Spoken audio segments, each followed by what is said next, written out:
After winning a championship in 2019, the Raptors have struggled to find any sort of consistency. In 2020, they were the 2 seed. In 2021, they missed the playoffs altogether. Then in 2022, they were a first-round exit. And last year, they were eliminated in the play-in tournament. They've shown lots of potential, but as soon as they get people's hopes up, they find a way to let them down. I blame the front office for this because they haven't committed to a direction since Kawhi left. The Raptors are now in their 5th season of the post-Kawhi era, and they don't know if they want to compete for the playoffs or rebuild. While they have a young star in Scottie Barnes, they're currently 12th in the East, and 3 of his best teammates are set to be free agents in the summer. This roster is not competing for a championship, and they've waited too long to get max value for some of their better players. As a result, it's fair to say that the Raptors have shot themselves in the foot.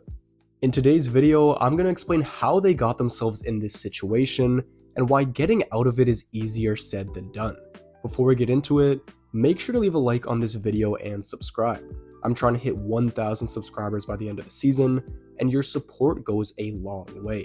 With all that being said, let's get into the video. When Kawhi left Toronto in the summer of 2019, they still had a great roster. The following year, they went 53-19, and they had 5 players average over 15 points per game. Siakam and Van Vliet were both just 25 years old, and OG made strides as a two-way player in his age 22 season. The Raptors had a nice blend of veterans and youth, and they were just 1 win away from making the conference finals. However, their success was short-lived as things started to go downhill from there. In the summer of 2020, both Marc Gasol and Serge Ibaka signed with different teams. On top of that, it was announced that their upcoming season would be played in Tampa Bay due to COVID restrictions in Toronto.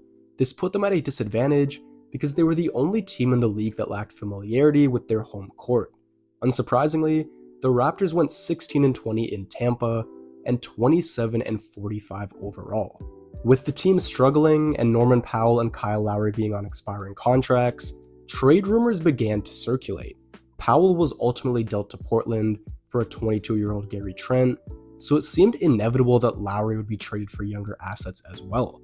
Instead, Toronto held on to him until the offseason and only received Goran Dragic and Precious Achiuwa in a sign-and-trade.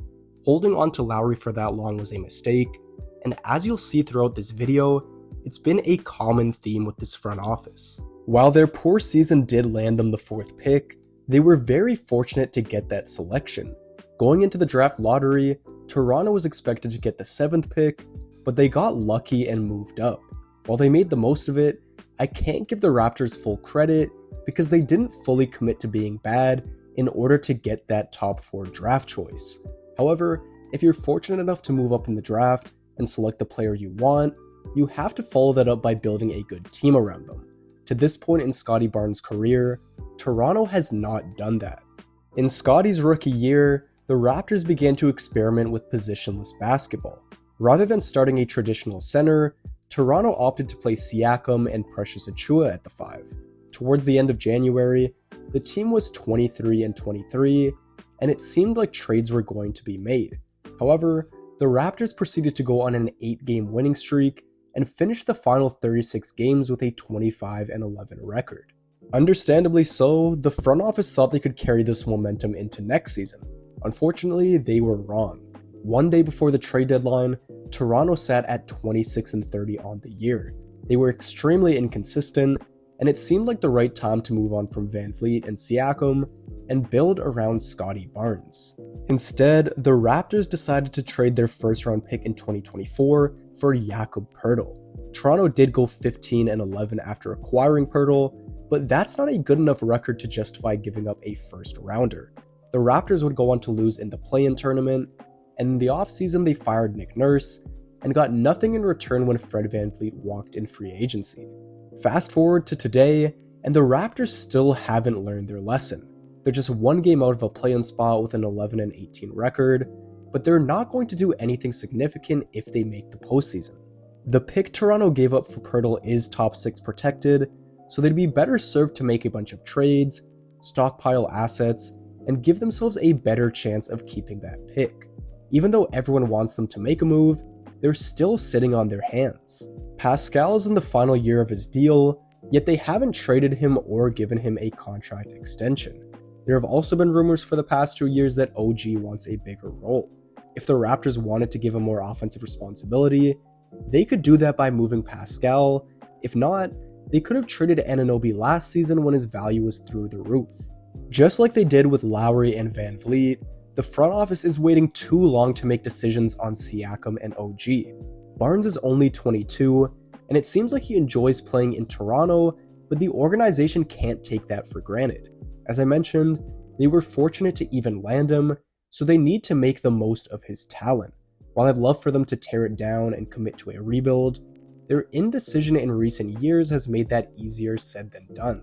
Siakam and OG will be free agents this summer, and teams won't be willing to give up too much in exchange for them. Maybe the Raptors are hoping they can extend Pascal and then trade him next year, but there are risks involved in doing that. For one, there's no guarantee he re-signs with Toronto. He could very well sign with another team, and it would be a total disaster if the Raptors lost him for nothing.